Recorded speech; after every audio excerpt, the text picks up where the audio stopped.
Assalamualaikum warahmatullahi wabarakatuh. Selamat pagi anak-anak. Bagaimana kabarnya? Kembali lagi pada mata pelajaran Bahasa Indonesia dengan Ibu Fatmawati. Pada kali ini kita akan membahas tentang teks cerita fantasi atau cerita imajinasi.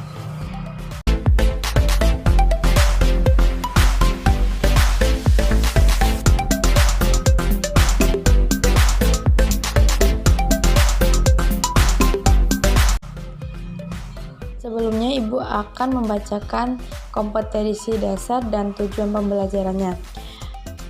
KD 3.4 yaitu menelaah struktur dan kebahasan teks narasi.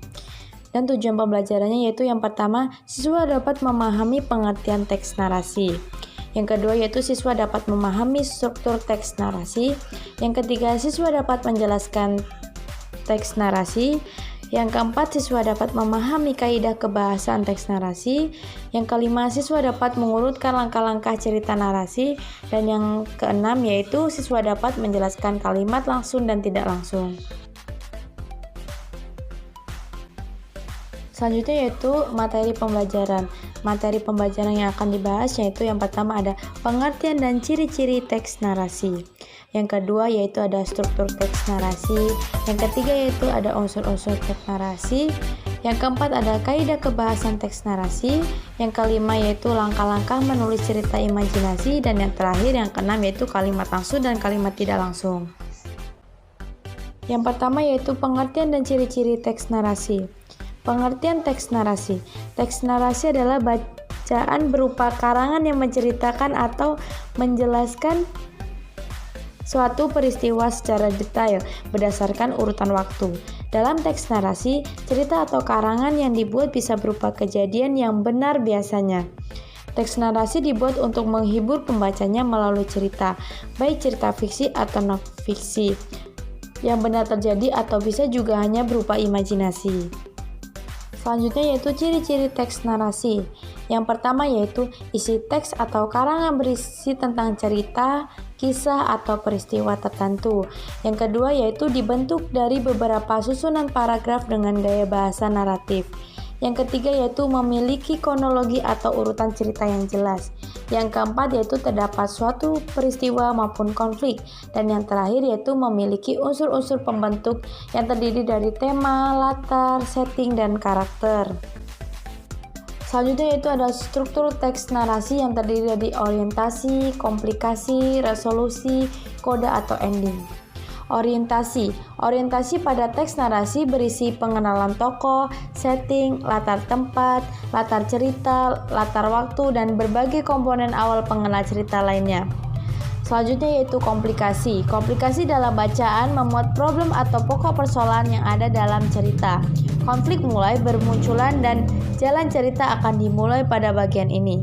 Selanjutnya resolusi. Resolusi membuat jalan keluar atau pemecahan konflik yang diceritakan pada bagian komplikasi.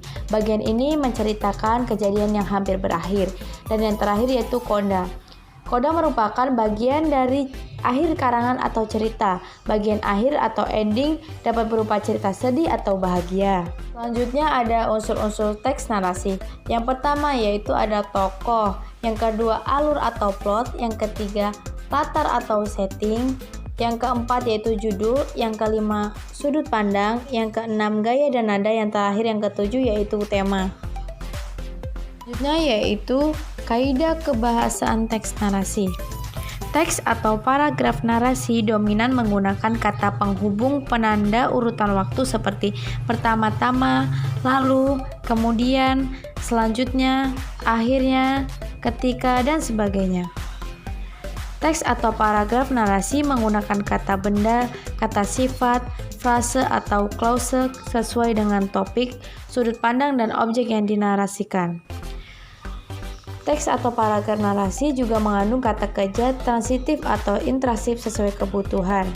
Dan teks atau paragraf narasi menggunakan kata kiasan atau metafora sebagai penambah citra rasa penyampaian cerita. Selanjutnya yaitu langkah-langkah menulis cerita imajinasi. Yang pertama yaitu memilih topik yang menjadi dasar pencitraan. Yang kedua yaitu mengumpulkan materi sebagai bahan uraian. Yang ketiga menetapkan pola pengembangan bahan uraian. Yang keempat menyusun kerangka paragraf berupa gagasan dan gagasan penjelasannya. Yang terakhir yaitu mengembangkan kerangka paragraf menjadi kalimat yang padu sehingga tersusun sebuah paragraf narasi. Selanjutnya yaitu langkah-langkah menulis cerita imajinasi. Yang pertama yaitu memilih topik yang menjadi dasar pencitraan. Yang kedua yaitu mengumpulkan materi sebagai bahan uraian. Yang ketiga menetapkan pola pengembangan bahan uraian. Yang keempat menyusun kerangka paragraf berupa gagasan dan gagasan penjelasannya. Yang terakhir yaitu mengembangkan kerangka paragraf menjadi kalimat yang padu sehingga tersusun sebuah paragraf narasi.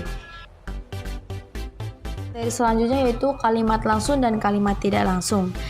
Kalimat langsung merupakan kalimat yang berisi klausa yang dikutip secara langsung dari seseorang.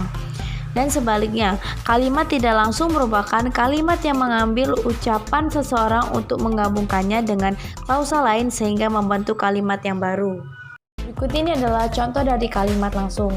Contoh yang pertama yaitu, "Jangan main di luar siang-siang begini," kata ibu. Contoh yang kedua yaitu, "Kakakku bilang es krim coklat rasanya lebih enak dari es krim stroberi." Dan contoh yang terakhir yaitu, "Dodi," teriak Brian, "datang ke sini." Itu contoh kalimat tidak langsung. Contoh yang pertama yaitu, "Ibu sudah bilang kalau api kompor dimatikan ketika sudah selesai masak." Contoh yang kedua yaitu, "Sang pahlawan berkata bahwa kerajaan itu akan diruntuhkan olehnya." Kalimat yang ketiga yaitu, "Ayahku tidak pernah berkata bahwa kami sekeluarga akan pindah rumah tahun 2024 nanti." Terima kasih anak-anak untuk pembelajaran hari ini. Ibu ucapkan terima kasih. Ibu akhiri, wassalamualaikum warahmatullahi wabarakatuh.